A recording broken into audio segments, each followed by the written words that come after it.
Hi friends, welcome to Radhamma వంటలు. మనం తినే ప్రతి ఫిష్ కర్రీలో ఇలా కొంచెం మెంతాకు వేసుకొని చూడండి, హెల్త్లో ఇంప్రూవ్మెంట్ మీరే చూస్తారు. ఇది ప్రతి ఏజ్ వాళ్ళకి చాలా అంటే చాలా హెల్త్ బెనిఫిట్స్ ఉంటాయి.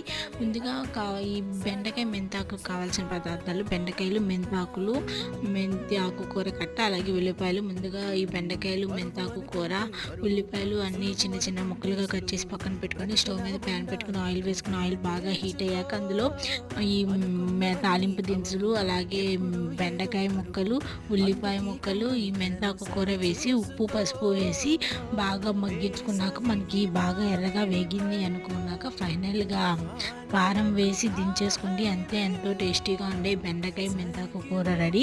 మీకు ఇంకా క్లియర్గా కావాలంటే మన ఛానల్లో స్టెప్ బై స్టెప్ ప్రాసెస్తో ఫుల్ వీడియో ఉంది. ఇప్పుడే మీరు కూడా చూసి దానిలో ఒక లైక్, ఒక సబ్స్క్రైబ్ ఇవ్వండి. అలాగే మీ ఇంట్లో కూడా ఈ ట్రై చేసి టేస్ట్ ఎలా ఉందో కామెంట్స్లో చెప్పండి. ప్లీజ్ సబ్స్క్రైబ్ రాధమ్మ వంటలు. ప్లీజ్ ఒక లైక్, ఒక